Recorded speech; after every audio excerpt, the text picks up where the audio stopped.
méthode prendre des faits insolites sur la science et les femmes. La première programmeuse de l'histoire est une femme, Ada Lovelace. En 1843, elle code des algorithmes avant même que les ordinateurs n'existent. Respect éternel. La NASA a déjà refusé d'envoyer une femme dans l'espace car elle aurait ses règles. Spoiler, les règles ne font pas exploser les fusées. Le prix Nobel de Rosalind Franklin a été attribué à 3 hommes. Elle a pourtant photographié l'ADN pour la première fois. Invisible, mais essentiel. Lise Meitner a découvert la fission nucléaire. Le Nobel est allé à son collègue. Félicitations Otto Hahn. Mais elle aussi méritait sa statue. Marie Curie a reçu 2 prix Nobel, dans 2 disciplines différentes. Et elle a toujours été moins bien payée que ses collègues hommes. Il existait des ordinateurs humains, qui étaient des femmes. C'est elles qui faisaient les calculs pendant que les hommes prenaient le crédit. La première astronaute américaine, Sally Ride, a dû répondre à cette question. Sans tampon pour 7 jours, c'est suffisant? Eddie Lamar, actrice hollywoodienne, a inventé la base du Wi-Fi et du Bluetooth. Et elle l'a fait entre 2 scènes de cinéma. Chien-Chiung Wu a révolutionné la physique nucléaire, sans Nobel. Même Einstein n'aurait écouté. Jocelyn Bell Burnell a découvert les pulsars. Son directeur a pris le Nobel. Elle, une lettre de remerciement. En 2020, seulement 3% des prix Nobel de sciences ont été attribués à des femmes. Statistiquement, c'est plus difficile que d'atterrir sur Mars. En biologie, certaines espèces ont des femelles dominantes. Et pas qu'un peu. Chez l'hyène, c'est elle qui décide, et pas juste un peu. Beaucoup de laboratoires n'ont longtemps étudié les médicaments que sur des mâles.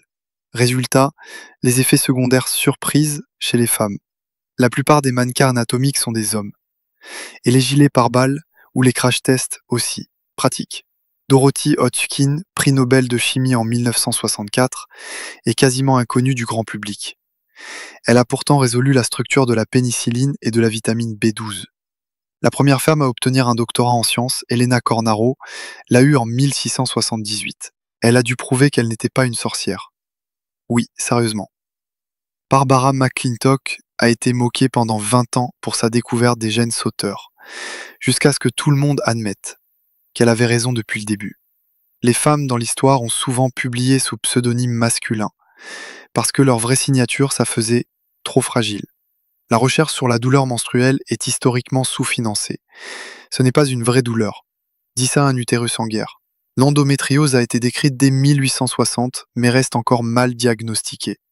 L'invisibilisation, c'est aussi un art médical. Certaines étoiles ou astéroïdes ont des noms de femmes scientifiques méconnues. On leur a donné l'univers. Faute de Nobel. Catherine Johnson a calculé les trajectoires des missions Apollo à la main. C'est elle qui a envoyé des hommes sur la Lune, sans GPS. La biologiste Lynn Margulis a bouleversé la théorie de l'évolution en proposant que la collaboration cellulaire est aussi importante que la compétition. Teamwork. Il existe un effet Matilda. Les femmes scientifiques sont moins citées, même quand elles sont à l'origine de la recherche. La première chimiste afro-américaine, Alice Augusta Ball, a guéri la lèpre. Sa méthode a été volée par un homme. Son commentaire. Dans les années 50, des femmes ont testé des combinaisons spatiales, sans jamais être envoyées dans l'espace.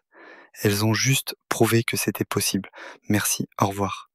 En mathématiques, Amy Noether a été qualifiée de génie sans égal par Einstein, mais elle n'a jamais eu de poste fixe. Aujourd'hui encore, les femmes représentent moins de 30% des chercheurs dans le monde. Et pourtant, sans elles, le Covid aurait duré 2 fois plus longtemps. Le syndrome de l'imposteur touche majoritairement les femmes dans les carrières scientifiques. Spoiler, ce n'est pas de l'humilité, c'est de la survie sociale. Même les robots d'IA sont souvent genrés femmes pour les tâches d'assistance. L'avenir, c'est les femmes, mais toujours derrière Siri.